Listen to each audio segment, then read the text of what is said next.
को संतान नहीं, किसी को नौकरी नहीं, किसी के शरीर में कोई बीमारी है, कोई मानसिक रूप से परेशान है, कोई आर्थिक रूप से परेशान है, तो कोई परेशानी और दुख में है और किसी ने कहा उससे कि शिव को गुरु बना लीजिए तो आपकी ये परेशानी दूर हो जाएगी।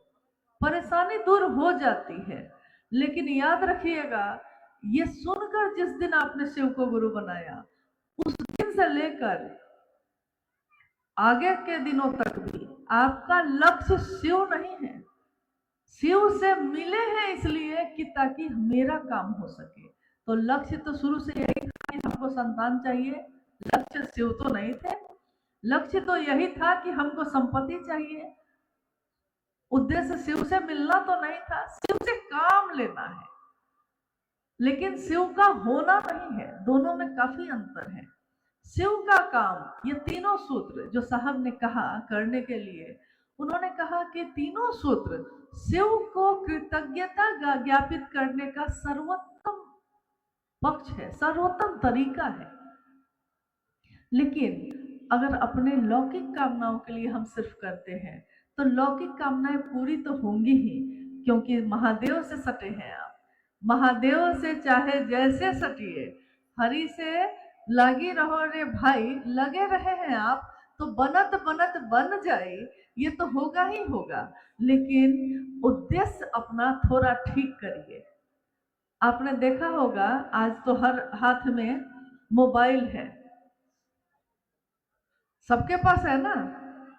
ये एक ऐसी चीज है जो मतलब सबके पास है। आपने देखा होगा हमारे मन की तर्ज पे ही बना है वो। मन जैसा तो नहीं बन पाया, जिसने मशीन बनाई है, मशीन तो मशीन ही रहेगी, लेकिन मन से प्रेरणा लेकर ही बनाई गई है वो।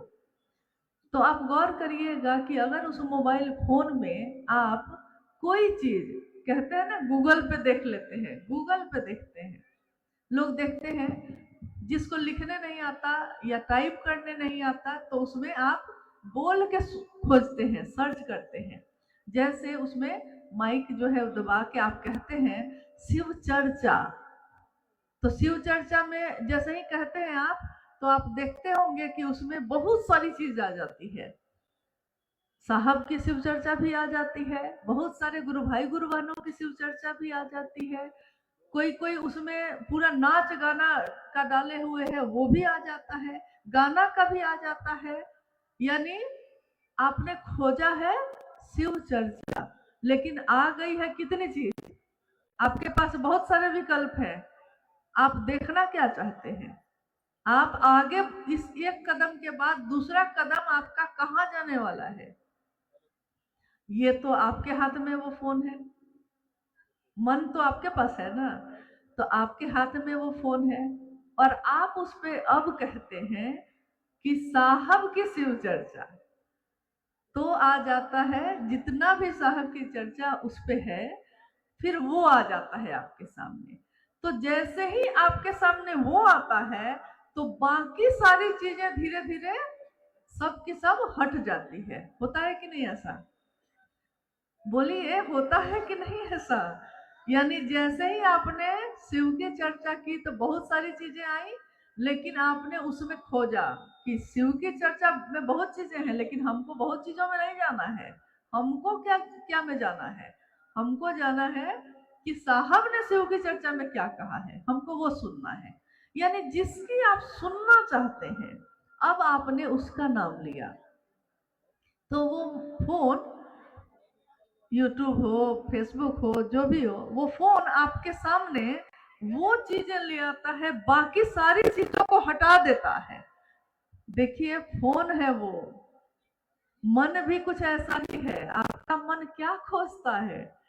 महादेव के लिए महादेव को खोजा है कभी? तो महादेव के लिए जिस दिन खोजिएगा तो बाकी सब चीज अपने आप डिलीट हो जाएगी, हट जाएगी, फिर दूसरी चीज आपको दिखाई ही नहीं देगी। महादेव के सिवा क्या दिखेगा फिर? महादेव के काम के सिवा क्या दिखेगा फिर? तो शिव के लिए देखिए, ताकि हमारे जीवन की संकीर्णता अपने आप तिरोहित होती है अगर शिव के लिए आपने शिव को गुरु बनाया है। शिव चाहिए कि ज्ञान चाहिए? एक बार साहब ने देवघर में जब साहब थे, उन्होंने पूछा, लोग बैठे थे, साहब ने पूछा क्या चाहिए? अभी थोड़ी देर पहले हमारे साथ, हम लोग के साथ एक गुरु भाई आए हैं, मुन्ना जी, वो अपनी शिव चर्चा में कह रहे थे कि मीरा जो है गुरु की तलाश में गई तो रैदास के पास, तो उसने पूछा कि तुमको क्या चाहिए, कृष्ण चाहिए कि ज्ञान चाहिए? अगर ज्ञान चाहिए तो बहुत विद्वान है, जाओ उसके पास। लेकिन उसने कहा कि नहीं, कृष्ण चाहिए। देखिए, उस दिन साहब ने पूछा, ये सभी शिव शिष्यों से उस दिन जो बैठे थे उनसे पूछा कि आपको गुरु चाहिए कि ज्ञान चाहिए? उस समय हम लोग के साथ देवाशीष जी, जो बहुत पुराने गुरु भाई हुए, वो भी बैठे थे। ये प्रश्न उन्हीं का था उस दिन। उन्होंने कहा कि कैसे बुझबई कि ज्ञान हो गए? तो साहब ने कहा कि तुमको गुरु चाहिए कि ज्ञान चाहिए? तो सारे लोगों ने कहा कि गुरु चाहिए। तो गुरु चाहिए तो गुरु क्या देंगे अब उन पे छोड़ो, ज्ञान अज्ञान इस सब के चक्कर में मत रहिए। गुरु जो देंगे वो ज्ञान ही होता है।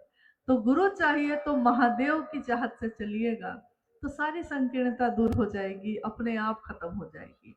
जीवन की परेशानियां हमारा आपका मन ही लेता है ना उसको। जिस मन में महादेव रहे वो न दुख लेता है न सुख लेता है, न अपमान लेता है न सम्मान लेता है। दुनिया का क्या है, दुनिया ने तो किसी को नहीं छोड़ा। यहाँ तो श्री राम आए, सीता आई, शरीर में कितने लोग आए, दुनिया ने तो किसी को नहीं छोड़ा। ये दुनिया भी ऐसी ही है। ये सचमुच में ये दुनिया है तो पीतल की ही, लेकिन उसमें महादेव मिल गए तो चमक बढ़ गई है। तो महादेव की दुनिया में हर तरीके के लोग हैं। उन्होंने तो महादेव को नहीं छोड़ा, साहब दीदी को नहीं छोड़ा, हम लोगों को नहीं छोड़ा, आपको भी ना छोड़ेंगे। इसलिए या तो इसमें फंस जाइए कि कौन क्या क्या कहता है, या तो उसमें फंसिए जिसमें साहब ने कहा है कि अपना टोका जो है वो महादेव के तार में फंसाओ। दूसरे की बिजली कट जाएगी तो तुम्हारी बिजली भी खत्म हो जाएगी, रोशनी खत्म हो जाएगी। लेकिन महादेव में लगा के रखोगे तो हमेशा रोशनी बनी रहेगी। तो हमारा मन महादेव में ही फंसा रहे, वही ठीक है। उसमें सब कुछ जो जिज्ञासा है कि संकीर्णता कैसे तिरोहित होगी।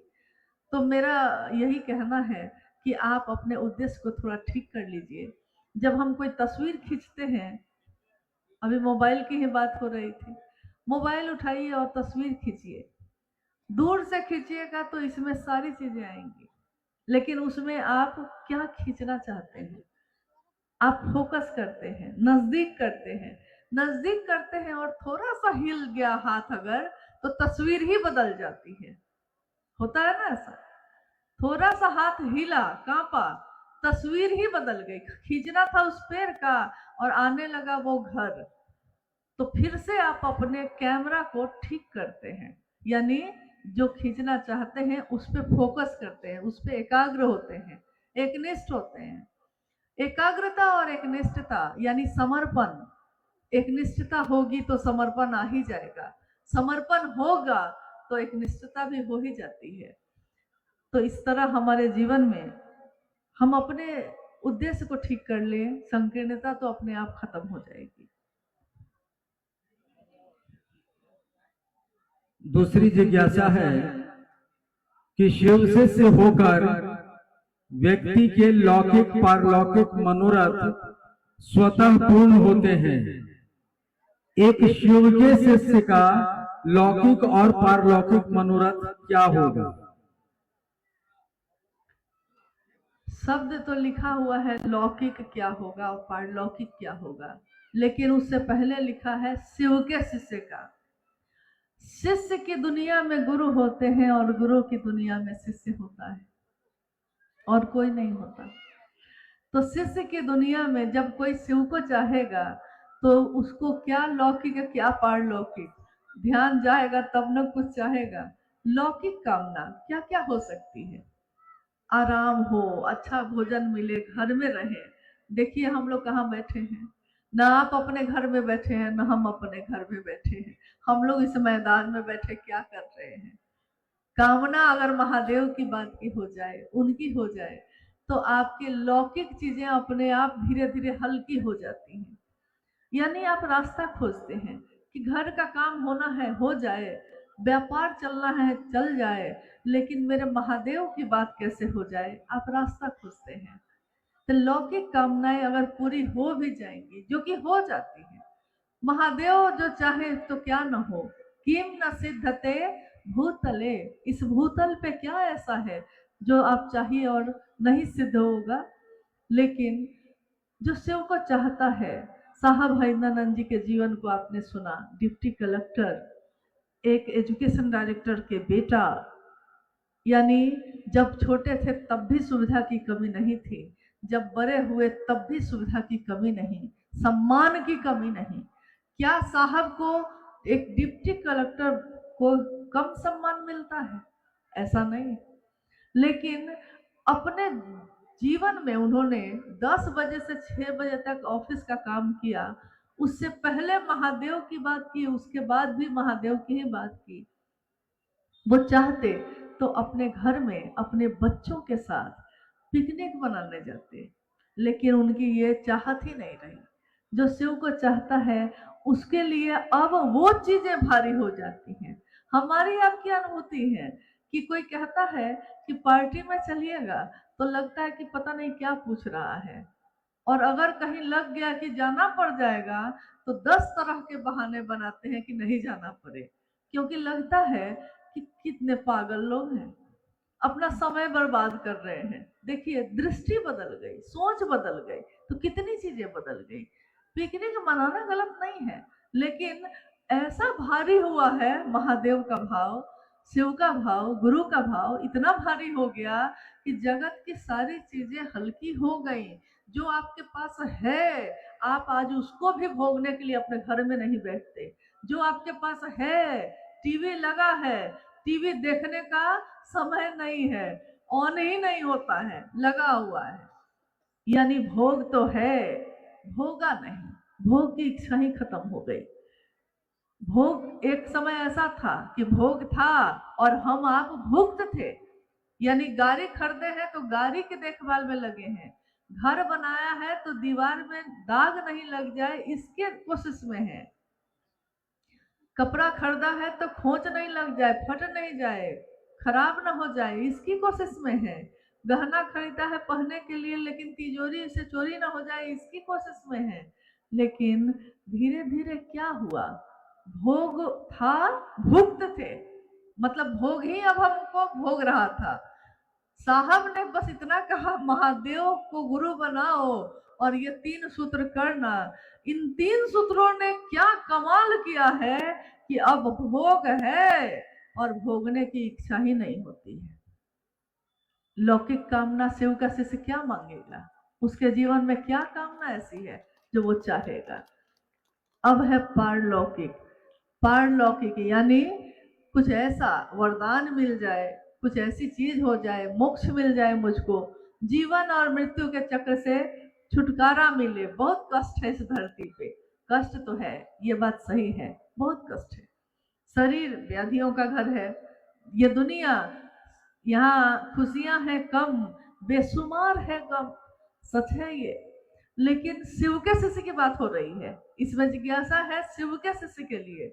तो शिव का शिष्य पारलौकिक कामना यानी मोक्ष की कामना करेगा कि हाँ, जीवन और मृत्यु से हमको छुटकारा मिले, तेरा हूं तुझ में मिल जाऊं। शिव तुमसे आए थे महादेव, आप ही में मिल जाए, मामला खत्म हो। यह भी एक दिन साहब ने पूछा कि क्या शिव का शिष्य मोक्ष की कामना भी करता है? तो सारे लोग शांत हो गए, सबको समझ में नहीं आया कि इसका जवाब क्या दें। तो साहब ने कहा कि अरे, जिसके गुरु का काम बाकी होगा वो क्या चाहेगा कि मामला खत्म करके शिव में मिल जाए, बात खत्म हो जाए, तो कमवा कौन करेगा? आए हैं एक गुरु भाई हम लोग के, जो देवघर के रहने वाले हैं, रामदेव जी। तो साहब ने इनको बुलाया और पूछा कि रामदेव ये बताओ, नहीं नीचे, वहां नीचे में कुछ लोगों के साथ ये बात कर रहे थे। तो लोगों ने पूछा कि बताइए कि शिष्य क्या करता है, गुरु क्या करते हैं, तो शिष्य का क्या काम है। तो इन्होंने अपने सरल सहज स्वभाव के अनुसार जवाब दिया उन लोगों को।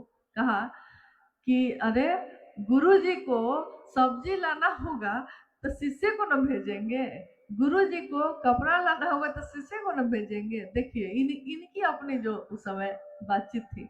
साहब ये सुन के खूब हंसे। तो उन्होंने कहा कि अगर सारा शिष्य गुरु में मिल ही जाएगा, शिव ही हो जाएगा, तो काम कौन करेगा। इसीलिए हमको मोक्ष की भी कामना नहीं है। हम जन्म लेते रहे, जाते रहे, आते रहे और महादेव महादेव करते रहे। न भोग की कामना है, न मोक्ष की कामना है। यह कामना ही खत्म हो गई। जब शिव की कामना हो गई तो ये कामना ही खत्म हो गई।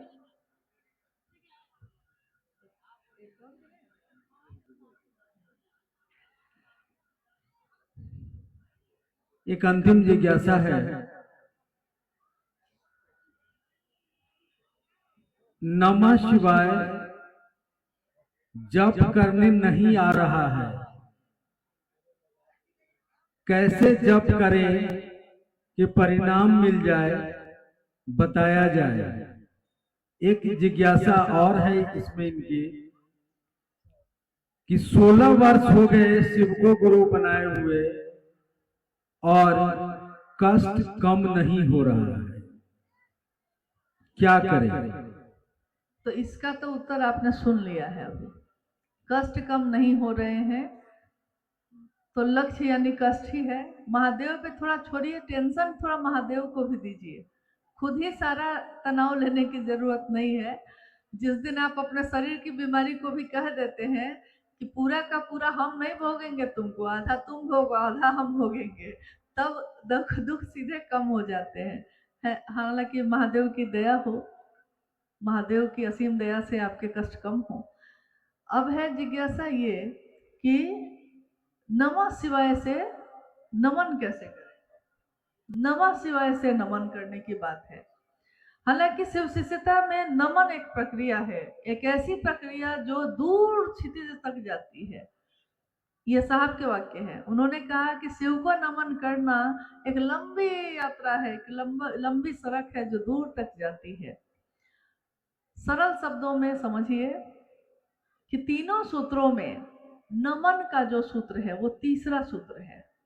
लेकिन ये सूत्र जब बना तो साहब ने जब शिव को गुरु बनाया था 1974 में, उसके अगले ही साल यानी 1975 में मुजफ्फरपुर के तुर्की नामक स्थान पे अपने पिता के क्वार्टर में साहब बैठे हैं। पिता उनके वहीं पे टीचर ट्रेनिंग कॉलेज जो है उसके प्रिंसिपल थे उस समय। अहाते में साहब बैठे हैं आम के पेड़ के नीचे और शांत माहौल में, कहीं कुछ भी नहीं है और एक हवा का झोंका आया है। हवा का झोंका आया तो नमः उसके साथ सांस पे चढ़ा और उतरा तो शिवाय उतर गया।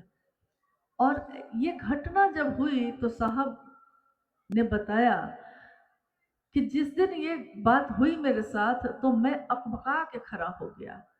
और हमेशा आपके जीवन में ऐसा होता है कि जब अचानक कोई घटना हो जाए तो आपके मुख से आपकी अपनी जो भाषा है, देखिए अपना होने का कहाँ कहाँ क्या क्या उदाहरण है, अपनी भाषा ही निकलती है। तो उन्होंने कहा कि एक भारत का रहने वाला इंग्लैंड चला गया और इंग्लैंड जब रहने लगा तो हर बात इंग्लिश में बोले, हर बात अंग्रेजी में बोले। और एक दिन सीढ़ी से उतरते समय पैर फिसल गया तो वो जब नीचे गिरने लगा तो वो चिल्लाया माई गे माई। तो अंग्रेज लोग को लगा कि क्या बोला तो पता चला कि भोजपुर का रहने वाला है। हाँ, तो ऊपर से हम कितना भी बदल लें लेकिन अंदर से वही निकलता है। जब कोई कष्ट हो, जब कोई अकबका जाए, कोई घटना अचानक हो जाए, सदमा लग जाए। तो साहब ने कहा कि जब मेरे साथ ये घटना उस समय हुई तो मेरे मुंह से, वो लॉ कॉलेज पटना में कानून की पढ़ाई करते थे उस समय, लेकिन उनके मुख से निकला अरे रे रे एकरे तक खोजत रहनी। उनकी माँ जो आंगन में थी उन्होंने पूछा कि बउआ का भुलाइल रहे जे मिल गई। इन्होंने कहा कमरे की चाबी इनके हाथ में थी, छूट के नीचे गिर गई हड़बड़ाहट में जो खड़े हुए। तो इन्होंने कहा कि चाबी भुलाइल रहे, मिल गई। साहब ने कहा कि माँ को तो मैंने कह दिया कि चाबी, यानी उन्होंने समझा। देखिए यहाँ भी साहब ने क्या कहा, लेकिन उनकी माँ ने क्या समझा। उन्होंने समझा कि कमरा की चाबी, लेकिन साहब ने क्या कहा, चाबी भुलाइल रहे, मिल गई। शिव को गुरु तो बना लिया था, लेकिन उस गुरु से ज्ञान कैसे आएगा और हम उससे जुड़ेंगे कैसे, ये नहीं आता था उनको, ये नहीं पता चल पा रहा था। और उस दिन हवा के झोंके के साथ साविधि, विधि के साथ, यानी सांस पे चढ़ाना है और उतारना है, ये विधि है। नमः शिवाय पे बात हो रही है, ये विधि है शिव के पंचाक्षर मंत्र नमः शिवाय को करने का। यानी सांस पे नमः चढ़ेगा, सांस अंदर गई तो शिव को प्रणाम, और शिवाय, शिव को प्रणाम जो तरीका है वो सांसों के माध्यम से उस दिन हुआ। और जब 3 सूत्रों का निरूपण साहब ने किया तो तीसरे सूत्र पे नमन को रखा, क्योंकि उन्होंने अपने जीवन की घटनाओं को निचोड़ करके और तब इन 3 सूत्रों का निरूपण किया कि ये आपकी मदद करते हैं महादेव तक जाने में, मदद करते हैं, लेकिन मंजिल नहीं है, मदद करते हैं, आप मंजिल तक पहुंचिए। तो अभी चूंकि जिज्ञासा है नमः शिवाय पे, तो नमः शिवाय मंत्र एक ऐसा मंत्र है जो हमारे भारतवर्ष में प्राचीन समय से माला करने की विधि भी रही है। यानी 108 की माला पे नमन करने का तरीका, वो रुद्राक्ष की माला भी हो सकती है, वो कमल गट्टे की माला भी होती है, कोई तुलसी की माला पे करता है। जिसका जो इष्ट है, जिसका जो आराध्य है, उससे जुड़े हुई चीज पे करता है। शिव के लिए हमेशा से रुद्राक्ष की माला का ही प्रयोग होता आया है, क्योंकि ये माना भी गया है कि इसके बारे में कहा गया है कि रुद्र के अक्ष से, यानी शिव के आंसुओं से पैदा हुआ ये वृक्ष है, इसलिए उसका नाम एक है रुद्राक्ष, शिव के आंसू इसका अर्थ होता है। तो एक ये प्रक्रिया जो है प्राचीन समय से है, सारे लोग हमारे पूर्वज, उनके पूर्वज भी माला पे नमन करते रहे हैं। अजप जप भी प्राचीन समय से रहा है, लेकिन उस पे नमः चढ़ा के सिवाय उतारना, ये अजपा जप जो शिव के शिष्यों के लिए साहब ने कहा है, ये विधि आज तक कभी नहीं थी। आपने सुना है प्राचीन ग्रंथों में लिखा है कि शिव गुरु है, ज्ञान मिच्छेद तू शंकरात्, ज्ञान देने के कारण तू शंकर है, संभवे गुरुवे नमः, हे शंभो तुम गुरु हो, तुमको प्रणाम है, तुम त्रिभुवन गुरु वेद बखाना, तुम तीनों लोगों के, तीनों भवनों के तुम गुरु हो, ये भी है उसमें। लेकिन ये भी है कि शिव के कुछ शिष्य पहले भी हुए, यानी जिक्र दोनों है, गुरु भी पहले से पता है कि शिव है, और कुछ शिष्य भी हुए उनके, ये भी ग्रंथ बताते हैं। लेकिन क्या आज तक किसी ग्रंथ में कहीं भी किसी ने ये पढ़ा है या लिखा है किसी ने कि कैसे बना जाता है? ये तरीका नहीं लिखा है। गुरु है, शिष्य भी हुए, लेकिन गुरु शिव को बनाने के लिए तरीका क्या होता है, ये तरीका, ये प्रक्रिया, ये कहीं नहीं लिखा है। यानी मंजिल तो थी, पात्र भी है जगत के लोग, लेकिन रास्ता ही नहीं है। मंजिल है वहां, आदमी भी यहाँ है, यानी शिष्य हो सकता है कोई, लेकिन ये शिष्य गुरु तक जाएगा कैसे, इसका कोई तरीका किसी ग्रंथ, किसी शास्त्र, किसी किताब में नहीं लिखा है। ये पहली बार इस कालखंड में साहब श्री हरिंद्रानंद जी ने इस तरीके को भी, जो आज तक गोपनीय रहा लोगों के लिए, इस मंत्र को भी, इस तरीके को भी सबके लिए किया, सबको दिया, महादेव गुरु हैं और हर व्यक्ति उनका शिष्य हो सकता है, उसी शिव को प्रणाम करने की विधा है ये। तो उन्होंने कहा शिव के शिष्यों के लिए सर्वोत्तम विधि है अजपा जप विधि, शिव के शिष्यों के लिए।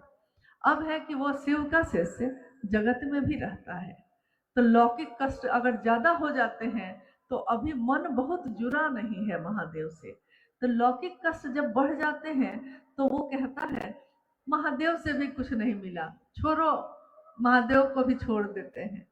तो थोड़ा तो उसके कष्ट को कम करना होगा महादेव को।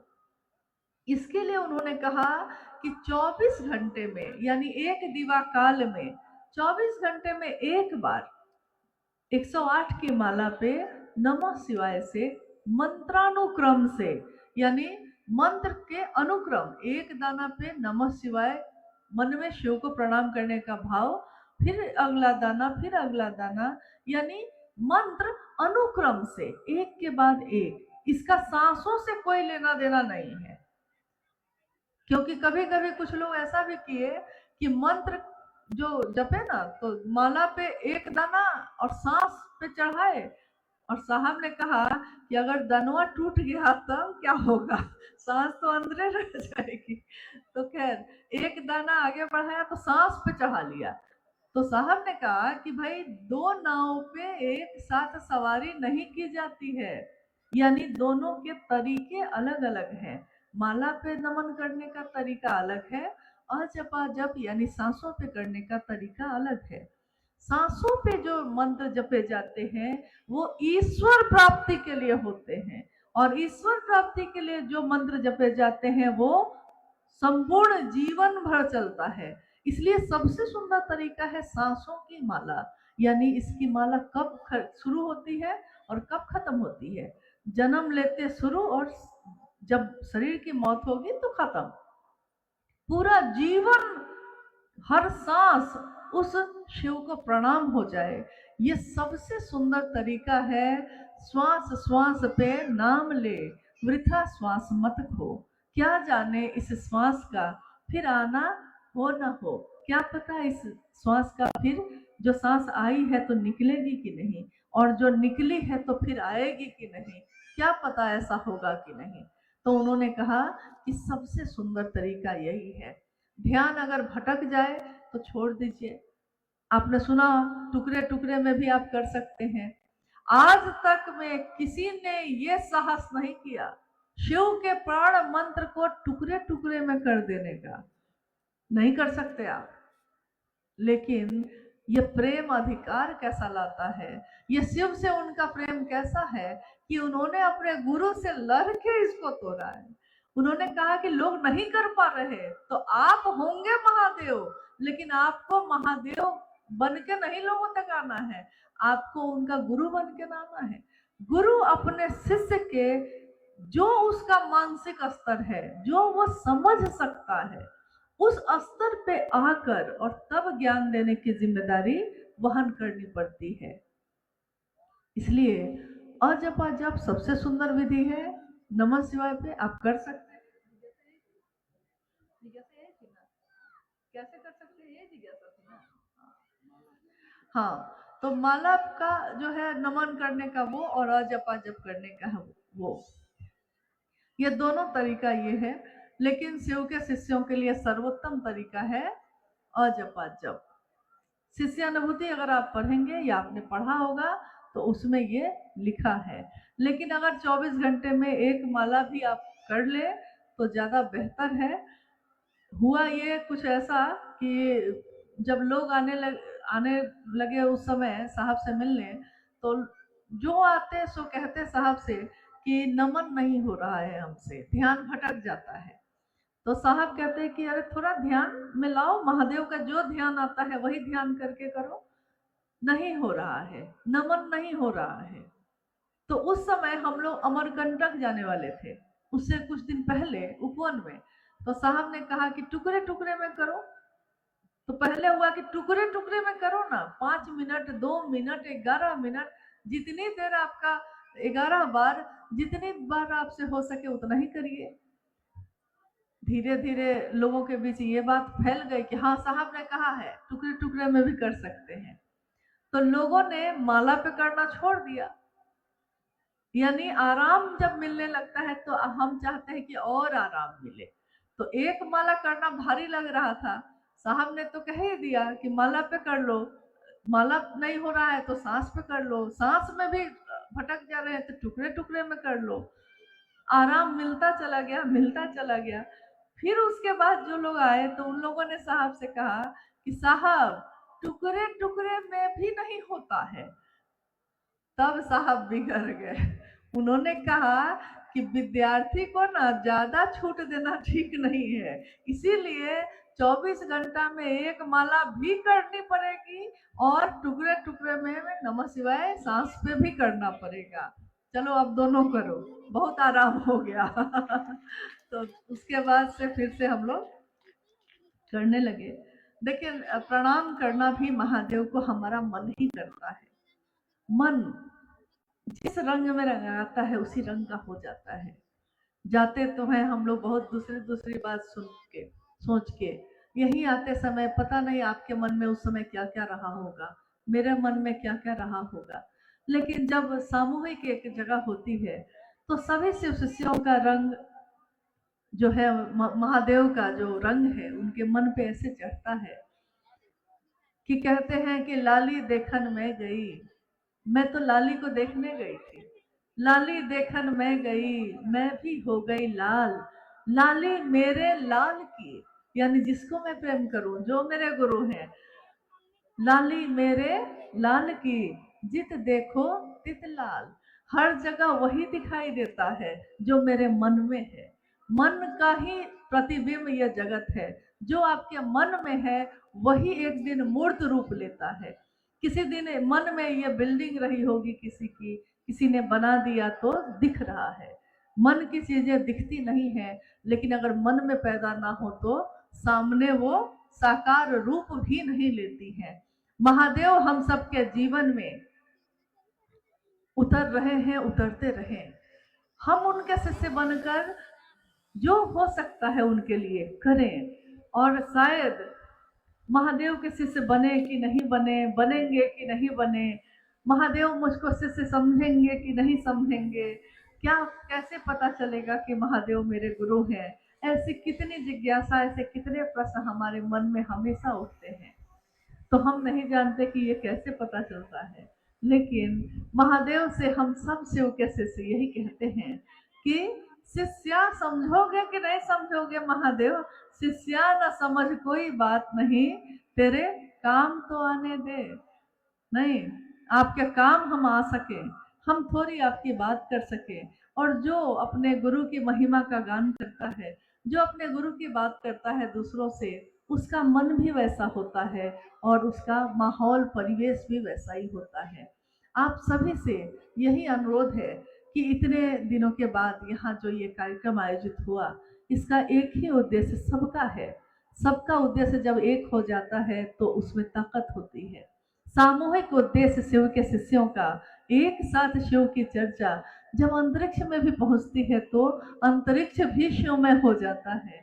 तो हमारी आपकी कामना यही है कि हम सबका जीवन शिवमय हो, सुखमय हो। हम अपने साहब और दीदी के संकल्प पे एक निष्ठ हो सके, क्योंकि अगर उनके होंगे तो सबके होंगे, लेकिन सबके हो गए और उन्हीं के ना हो सके तो कोई मजा नहीं।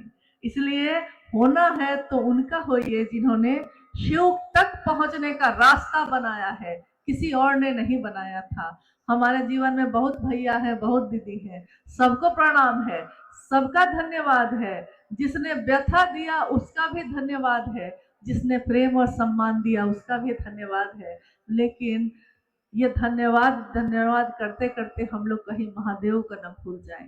तो न अपनी मंजिल को भूलना है, न उस रास्ते को, और जिसने उस रास्ते को भूला बनाया है साहब और दीदी ने, तो न उनको भूलना है।